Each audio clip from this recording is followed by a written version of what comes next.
So, I've been here for a long time, since the very beginning of the group. And the most important person that has come to this group for me is Dr. Alan Berger. And today he's here again.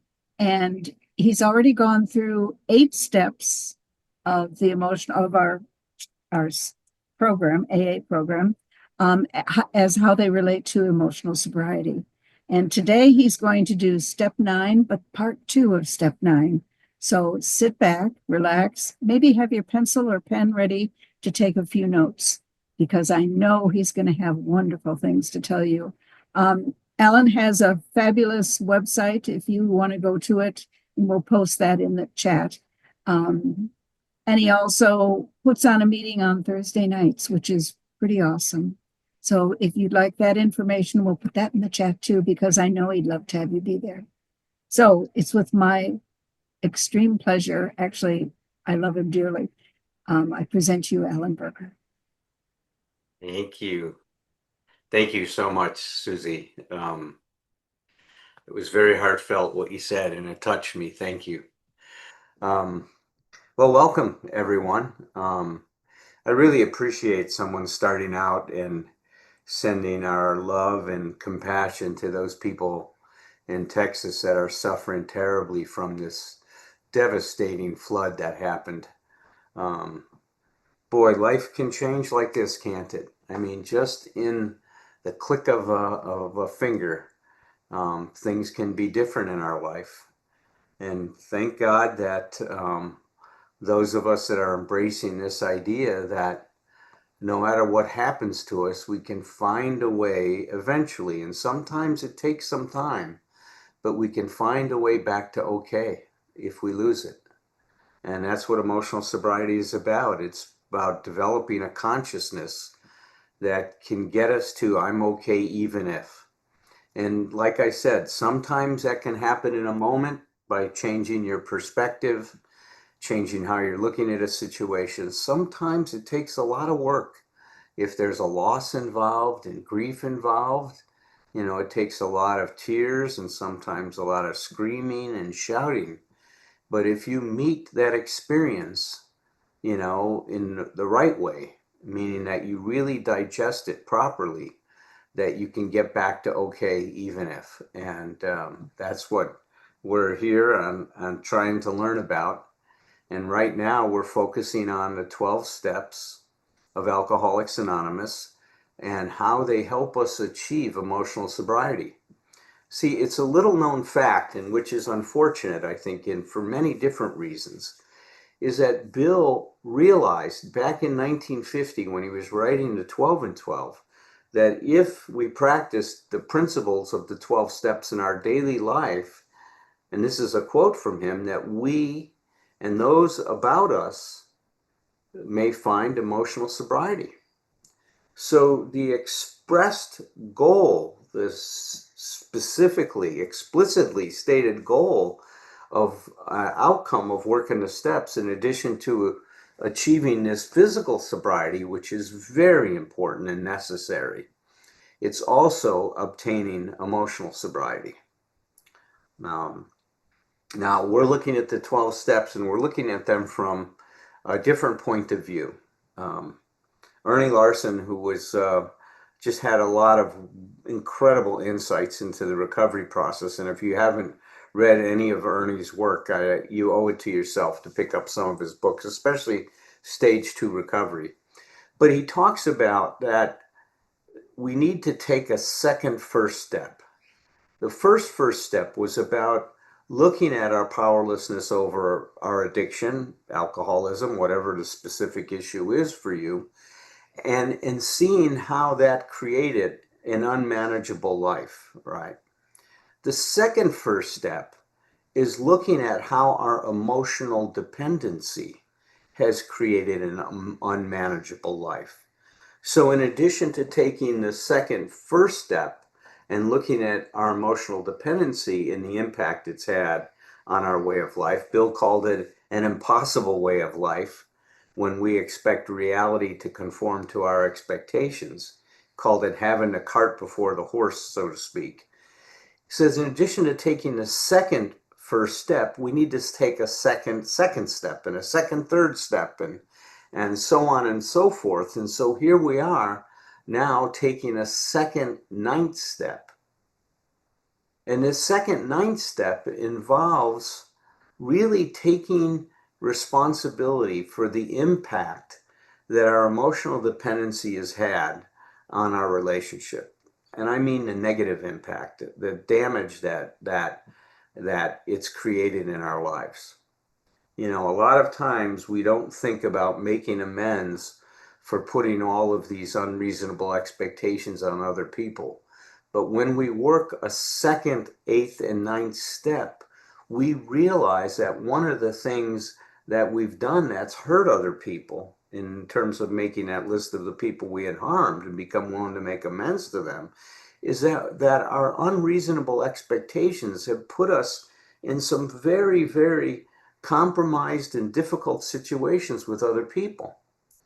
And when we were asleep, we typically blamed them for the difficulty. And we weren't able to see that it was our expectations that were causing the problem. Not what they were doing, but what we were expecting from them and how we were expecting them to behave.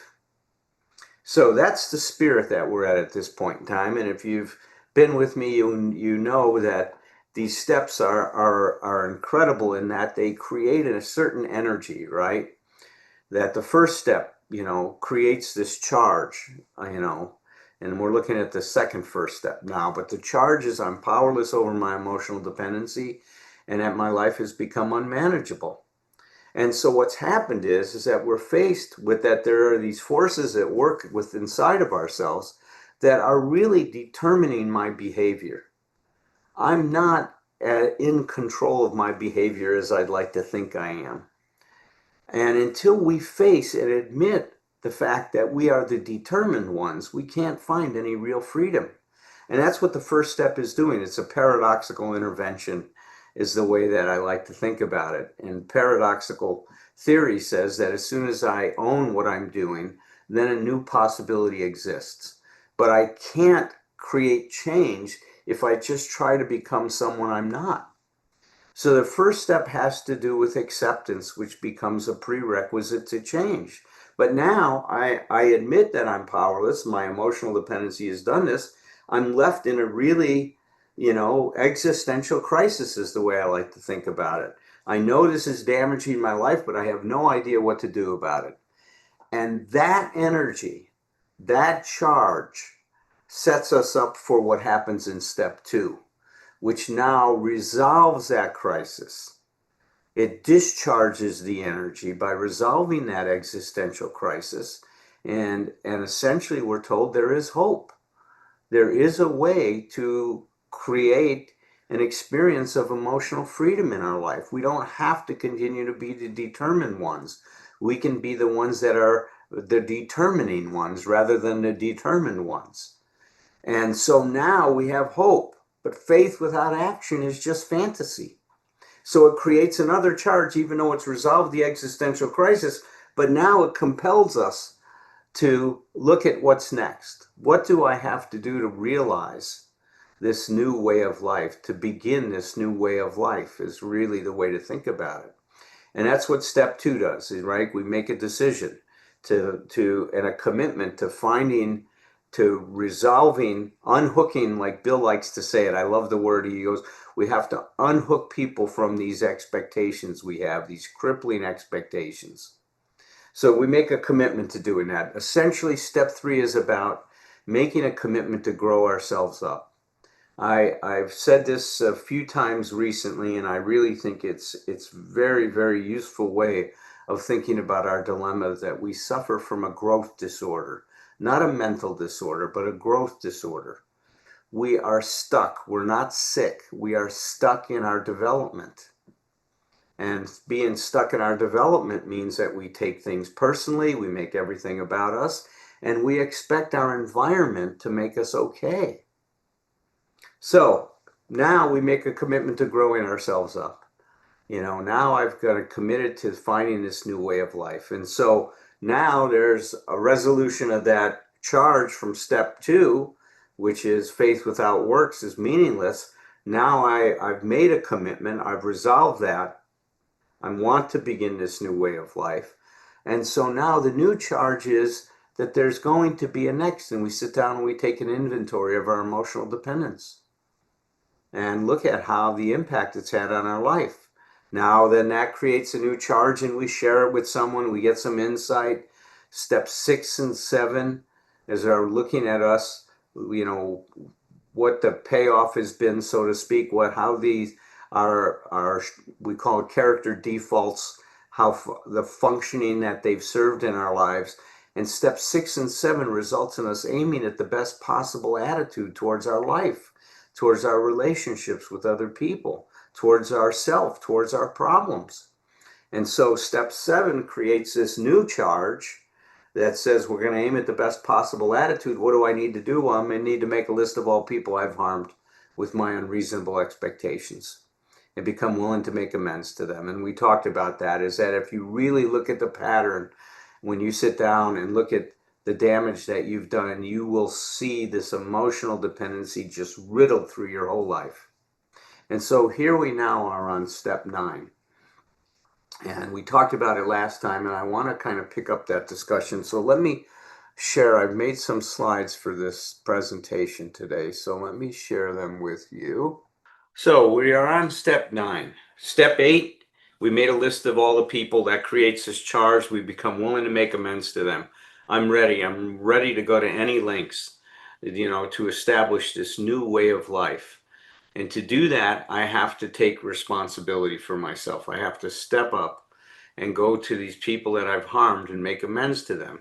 So that's what step 9 is about. Make direct amends to such people wherever possible, except when to do so would injure them or others. So let's take a look at what's happening here. This is Dr. Nathaniel Branden, and he's got some amazing insights into life, and especially into the relationship between self-esteem and the experience we have in life. He goes, this is one of the reasons why attempts at relationships so often fail.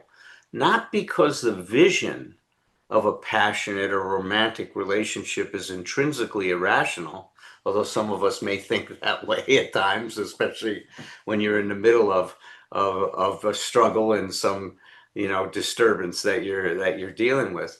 He goes, but because the self-esteem needed to support that relationship is absent. Well, we're going to try to unpack that, but what does that mean? Well, if we remember what maturity is the transcendence from environmental support to self-support. Self-esteem is necessary for self-support. When I have authentic self-esteem, then I'm no longer looking to other people to make me okay. I have what's called a self-validated self-esteem rather than other validated self-esteem. And that's what the steps are helping us achieve, is to take our emotional center of gravity, which we gave it away, we located it outside of ourselves. That's the environmental support. And we're now in the process of pulling it back within ourselves. We started with our emotional center of gravity within ourselves. Through life and through the experiences we had, is we've projected it outside of ourselves and put it in our environment. That's the growth disorder. We're stuck at it being in our environment. It was natural for that to be the case when we were children. But as adults, we need to learn how to support ourselves, not to look to other people to support us.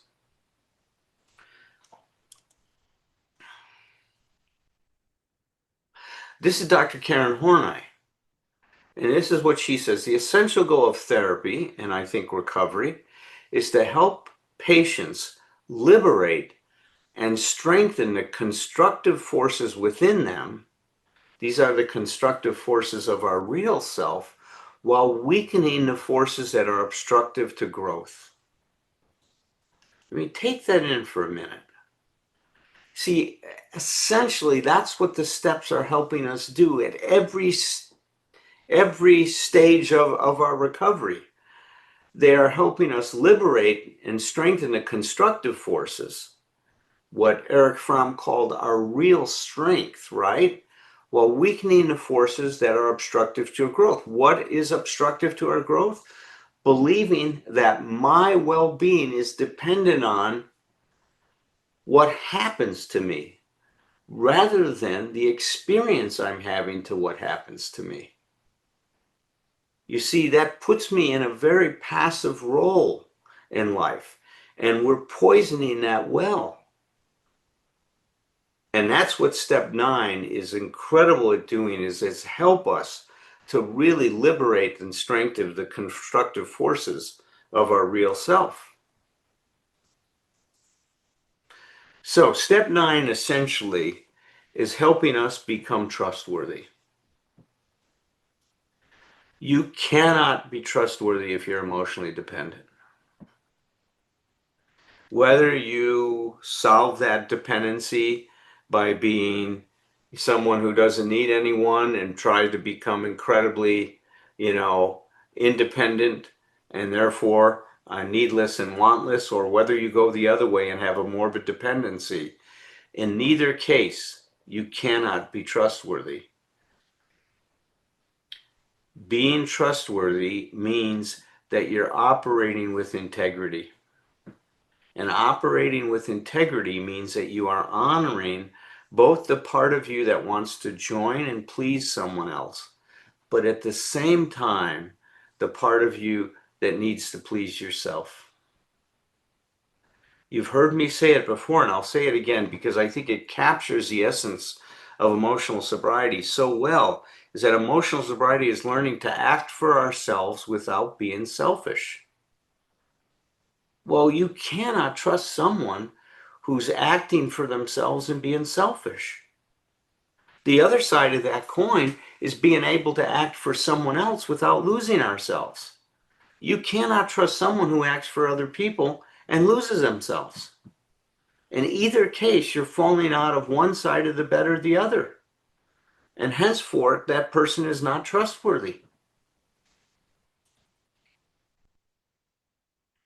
So what are some of the elements of being trustworthy?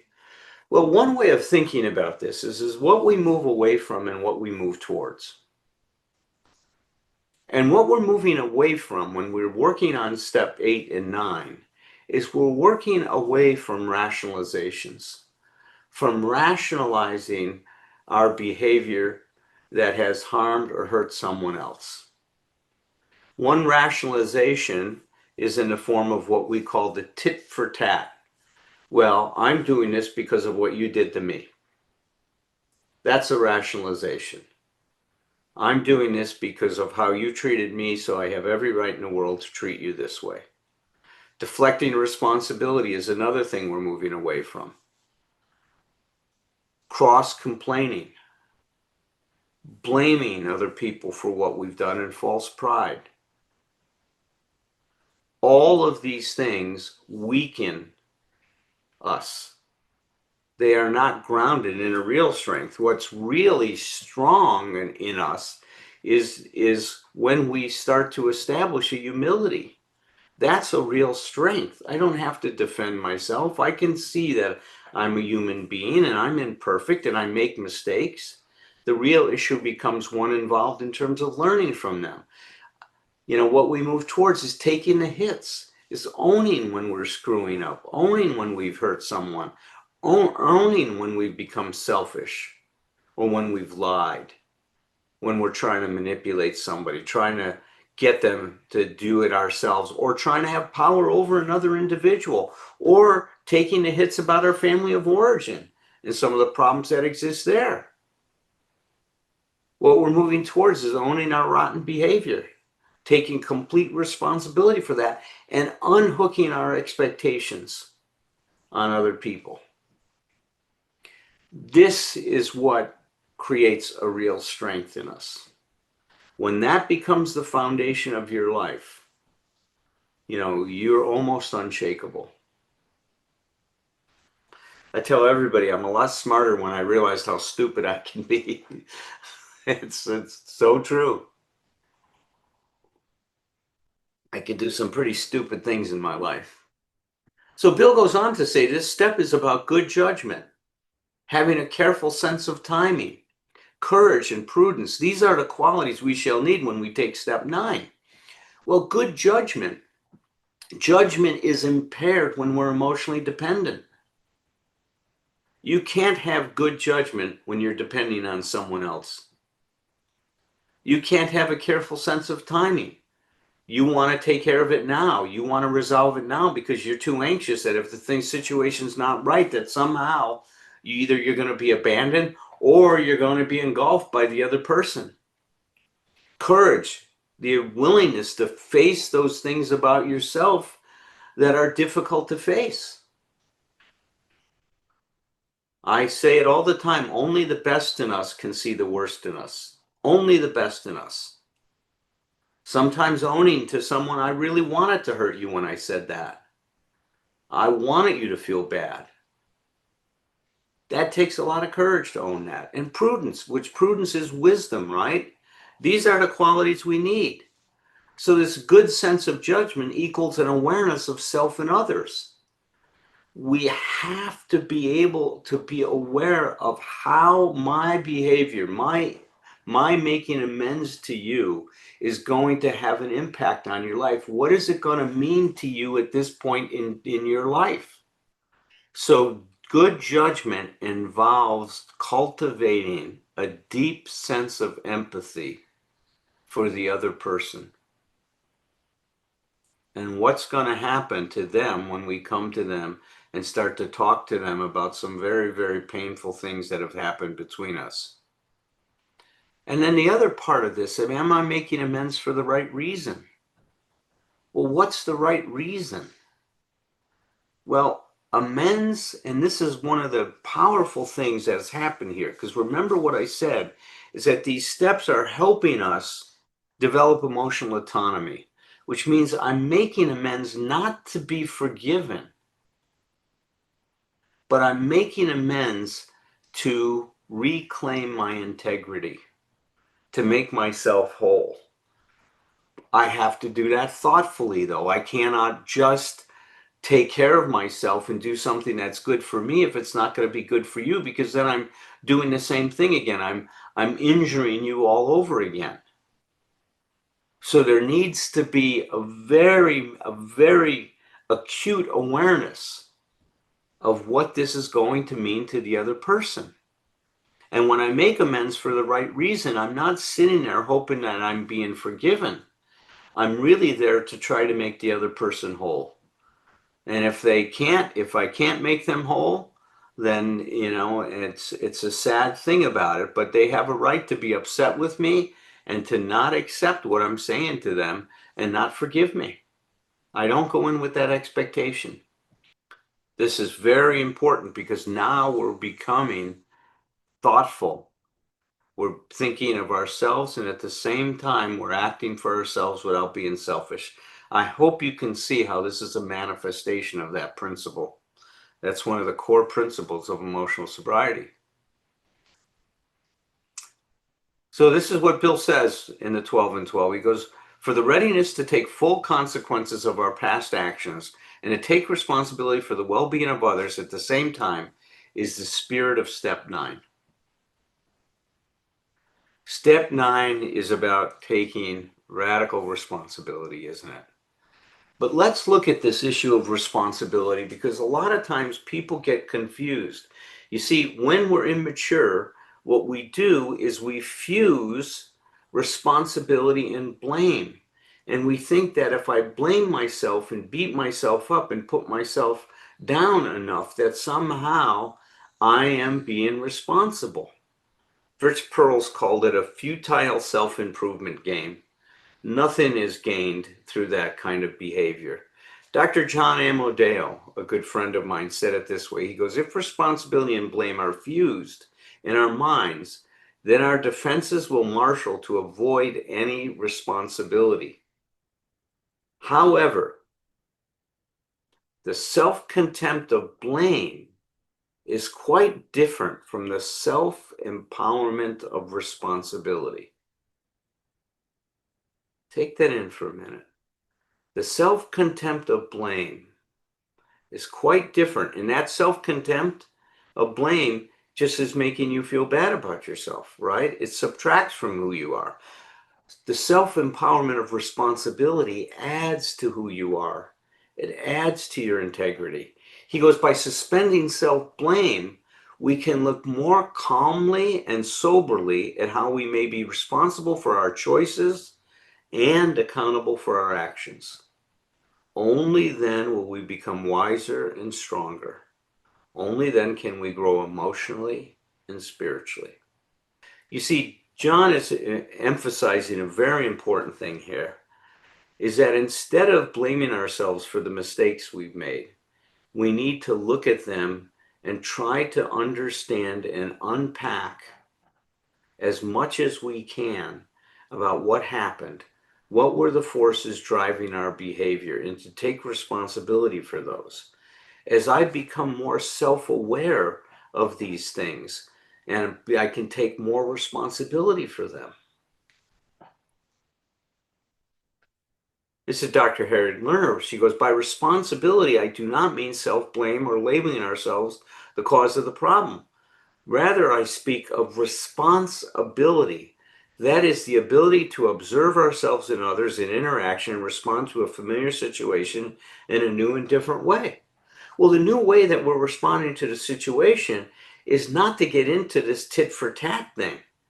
Not to get into, I did this because of, I made amends to you now, are you going to say you're sorry?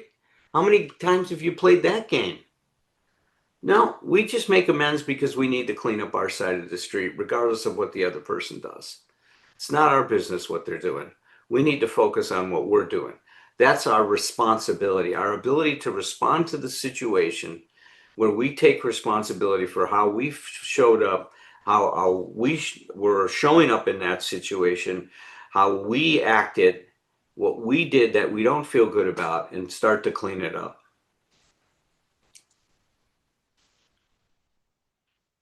So what we're establishing here is emotional autonomy. And emotional autonomy is achieved when we are more concerned with how we're feeling about ourselves than about getting other people to feel okay about us. Dr. Brannon has a great way of describing self-esteem. He says, self-esteem is the reputation we have with ourselves. The reputation we have with ourselves.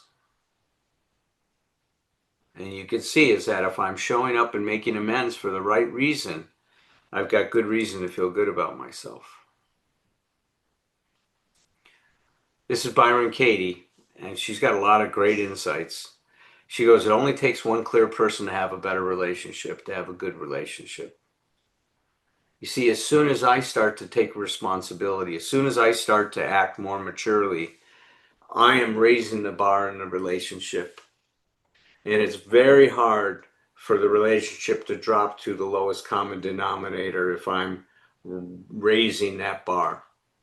And that's what step 9 is showing us to do, is that I'm responsible to come into any situation with the best possible attitude. And that's what we're learning, is I need to take responsibility for myself and not focus on what you're doing.